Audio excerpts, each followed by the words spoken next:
So today we're talking about leaky gut. Do you have leaky gut? Who knows? Well, I'm going to tell you. If you have a chronic I don't feel gooditis, you probably also have leaky gut. And if you have an autoimmune issue, you definitely have leaky gut. Bottom line, if you've been searching for answers for your health, to answers for your health, and you landed here in my podcast or my YouTube channel, you probably have leaky gut. And while I'm not saying that leaky gut will solve all of your problems, you really can't move the needle on your health if you are not addressing this issue first. So, we're going to talk about what leaky gut is, how to know if you have it, and what to do about it. But before we do, I always like to let you know how you can reach me and my team. So if you're watching us on Facebook, drop the word live. Let us know that you're here because it's great to know that you're here. And if you're watching us on the replay, let us know the replay so that my team can reach out to you. Wherever you are, wherever you're watching us, type the word change, and that lets us know that you want the show notes, and we'll send that to you. And if you are watching us on YouTube, don't forget to like and subscribe. And if you're listening on the podcast, as always, my hair looks amazing, and I'm wearing a red stethoscope that my wife gave me. Hi, Gina. And wherever you are, follow us on Instagram because we're funny, and why not? And if this topic speaks to you, or if there's someone that you think might benefit from it, don't forget to share it with someone that you love so they can become the game changers in their life. And in case you don't know who I am, my name is Efrat Lamondre, and everyone calls me E. And I invented the new method where we empower people to realize that their symptoms are not in their head because you always knew there was a better way. So let's dive in. Always, I start with the basics. I always start with an explanation. What is leaky gut? Leaky gut, the fancy word for leaky gut, I'm just bringing this up here, sorry, is also known as intestinal permeability. Leaky gut is a condition in which the lining of your intestines becomes more permeable, meaning it becomes leaky, it lets things in. Your belly has a natural lining that acts as a barrier, and it's supposed to only let certain nutrients into the system and keep all the bad guys out and foreign invaders out. When things are working well, the cells of your intestinal lining, the barrier, are tightly packed, forming a barrier that allows nutrients to pass through and keeps the toxins and other harmful substances out. That's called tight junctions. The problem becomes when the cells in the intestinal lining become damaged or weakened. Gaps develop between them, and this allows certain substances that shouldn't go through to go through, like undigested food particles, toxins, bacteria, and this leaks into your bloodstream. That is what leaky gut is. Now remember, this is a conversation of cells and molecules. These are not holes in your gut. You won't be able to see this on your endoscopy. So I just want you to know, so if you go to endoscopy and they say everything is normal, that doesn't mean you don't have leaky gut.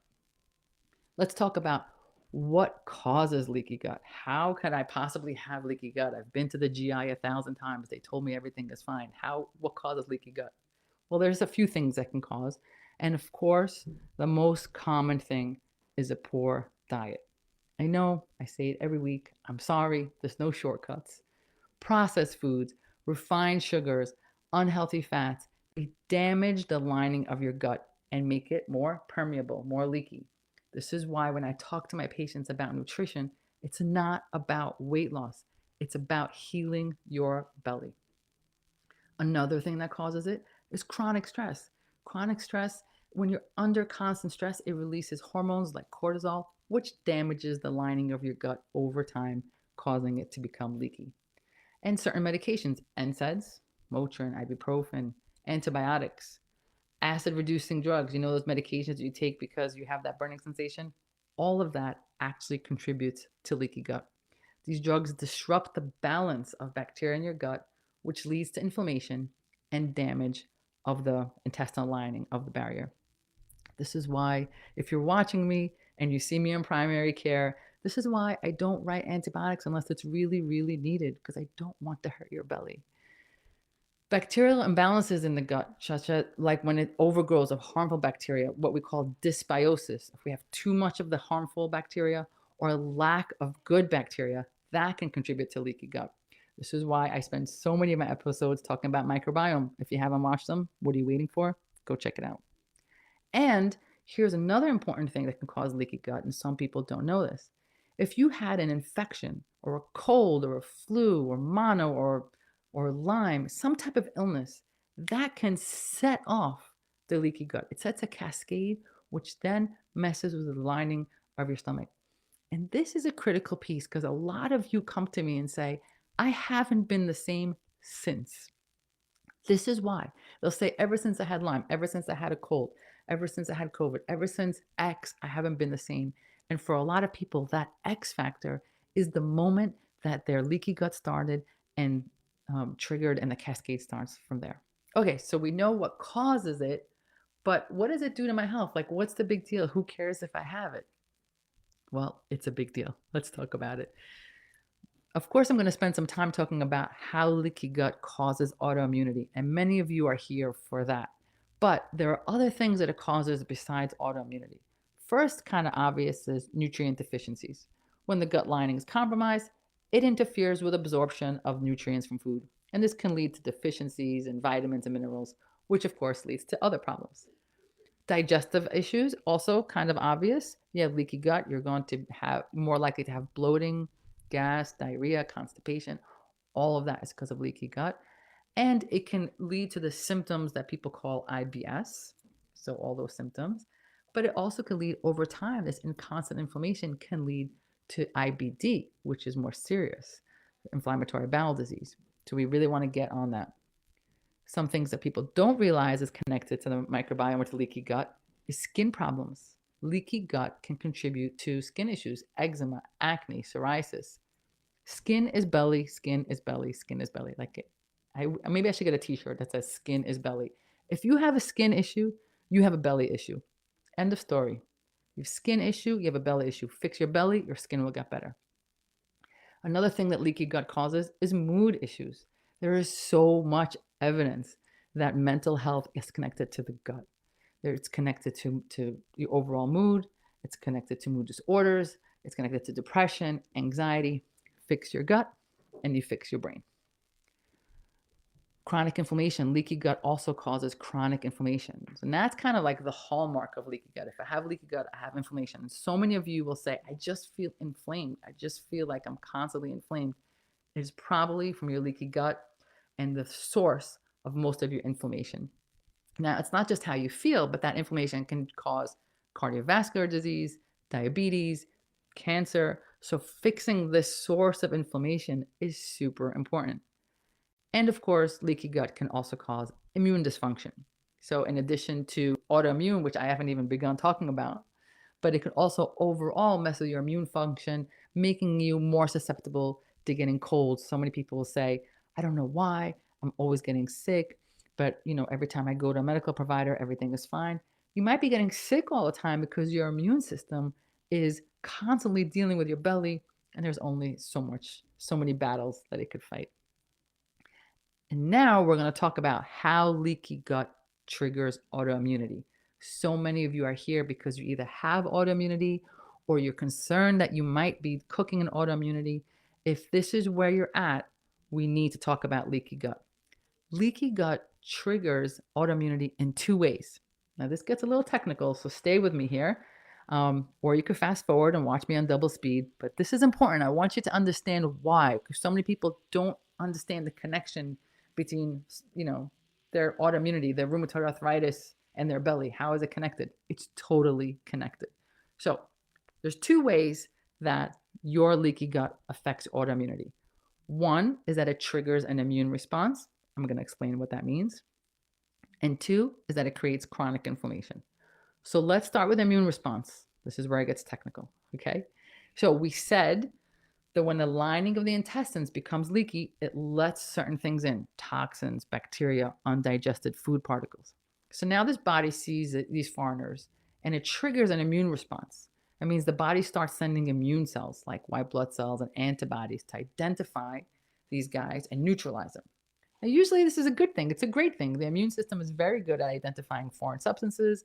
It distinguishes them from healthy cells and healthy tissues, and it attacks them. So when things are working well, the immune system's only fighting the bad guys, everything is good. But one of the ways it fights the bad guys, right, is producing antibodies. I think we all know that word these days. So antibodies means your body memorizes the bad guy, and when it sees it again, it's ready to kill it right away. That's what an antibody is. But with leaky gut, the immune system gets confused and starts to produce antibodies to your own healthy cells. That's what autoimmune means. Auto is self, immune. So the immune system is attacking the self. And this happens from leaky gut. This confusion, the fancy word for that is molecular mimicry, mimicking a molecule. The antibodies that work for one particle of something, like a food or something that shouldn't be there, now that same antibody is going to attack a healthy cell, a part of the body, because these two molecules look alike. They mimic each other. So the molecules mimic each other, and the one antibody that was created for one now starts to attack the other. Let me give you an example. A classic example, and I draw this all the time for my patients, is the molecular mimicry between gluten and the thyroid. For people with leaky gut, when they eat gluten, the body creates an antibody to that gluten, right? Because it's leaky, the gluten went into the bloodstream, the body's like, what is this? And it creates an antibody. But there's a protein in the thyroid that's similar looking to gluten. So that antibody that's produced to gluten is now attacking the thyroid. So every time you're eating a healthy whole wheat turkey sandwich and you're thinking you're doing the right thing because maybe you're not eating a hamburger and french fries, that gluten is actually causing a response, an antibody response to your own thyroid. And this constant attack leads to autoimmune destruction of the thyroid. And this is why we tell people with autoimmune issues to eliminate gluten from their diet, or autoimmune thyroiditis, to eliminate gluten because it helps reduce that constant attack and potentially can improve thyroid function. By the way, this is why I tell people to get a full thyroid panel test, not just a TSH, because when you're testing your thyroid, you can have these antibodies for years, decades, and the whole time your TSH will be normal. This is why it's so important. So that's how I explain the first part. Leaky gut triggers autoimmune, an immune response, that molecular mimicry to create the autoimmunity. But the other part that I told you, that second part of how leaky gut does it, is through chronic inflammation. So again, we talked about this immune reaction, this attack of foreign particles, this constant fight, the antibodies and all kinds of other cells that come in. It creates constant inflammation. Inflammation is a natural response from the immune system. It's supposed to be there if there's an injury or an infection or tissue damage. Short-term inflammation, good. We need short-term inflammation. It isolates, it repairs, and it moves on. The problem is when inflammation becomes chronic, every day, all day. That's when it causes a lot of health problems, including autoimmune disease. When you have a leaky gut, you have all these substances coming in, the undigested food, the toxins, the bacteria. Your body's constantly, agitated, and it produces not only antibodies, but inflammatory markers because they're trying to neutralize what they think is a bad guy. So this chronic inflammation leads to a constant activation of the immune system, which can trigger your autoimmune disease. This is classically in rheumatoid arthritis. People who have that joint pain, rheumatoid arthritis, it's an autoimmune disease that attacks the joints. These patients have inflammation, pain, and actual damage to the joint. People who have leaky gut have this constant inflammation that we just discussed, these constant inflammatory cells, and they start to attack the joints. So it leads to this chronic inflammation, this vicious cycle, inflammation, tissue damage, and ultimately the development and progression of rheumatoid arthritis. And of course, chronic inflammation can also break down the blood-brain barrier. That's a barrier that prevents substances from entering the brain. When the blood-brain barrier is compromised, you can have certain things entering that shouldn't, and that can contribute to the development of MS and other neurodegenerative diseases. So I'm hoping that I'm drawing a picture for you that leaky gut is a big, big, big effing deal. It triggers autoimmunity from molecular mimicry and from inflammation, and overall, it's a hot mess. So next question is, how do I know if I have it? How do I get diagnosed with it? And then how do I treat it? So diagnosing leaky gut can be challenging. And there's a few tests out there. There's two that I like. One is a zonulin test. Zonulin is a protein, and it's in charge of how wide, how leaky the lining is. Remember, because we need some opening, we need the nutrients to get in. So zonulin allows that opening to happen. We're supposed to have some zonulin, but for people with leaky gut, it's too open, and those patients will have an elevated level of zonulin in the blood, which we can test for. This is not done in regular laboratories. The laboratory that I like to use is called Cyrex. I'm not affiliated with them. I have no financial ties to them. It's just a really good lab for this and other blood tests. Another way to test for it instead of going through the blood is to test the stool. A stool can check if there's imbalance in the gut microbiome that could lead to leaky gut. It also looks for markers of inflammation, the presence of harmful bacteria. And there's a really good test called the GI map. It's done by Genova. Again, it's a lab I'm not affiliated with, but it's pretty good stuff. So whether you choose to go the blood road or to use stool, there's ways to find out. And if you choose not to do any of these tests, you could just do an elimination diet and see if it helps. By removing the trigger foods and gradually reintroducing them, individuals can identify which foods can be contributing to their symptoms, and then you can develop a plan on how to manage it. Okay, so now we know how bad it is. We know what it could do. We know how to find out if we have it. Now let's talk about how to treat it. So one of the most important things you can do to help a leaky, you know what I'm going to say. You already know what I'm going to say. You need to change your nutrition. You have to eliminate trigger foods. Go, even if it's your favorite food, I'm sorry. You have to eliminate the trigger foods that are causing an inflammation. On the basic, you've got to get rid of gluten, dairy, processed foods, and sugar. That's like the basic thing that you could do for yourself. And of course, you have to add in the whole foods, the fruits, the vegetables, the healthy fats to support healing that gut lining. So you want to remove the stuff that's offending it, and you got to put in the stuff that heals it. I'm sorry, there's no shortcuts here. You have to start there. Of course, probiotics and prebiotics help. Probiotics are the good bacteria, helps restore the balance of the gut microbiome. Prebiotics are basically the food for the probiotics. Now, I'm not saying just to take supplements, although supplements help, but you want to consume like sauerkraut, kimchi, foods that are full of probiotics. And then prebiotic foods is onions, garlic, leeks, asparagus. Of course, if these things hurt you, don't eat them. Just because they're on the list doesn't mean you have to eat them. Another thing that can help leaky gut is digestive enzymes. Digestive enzymes can help improve the digestion and absorption of nutrients in the gut.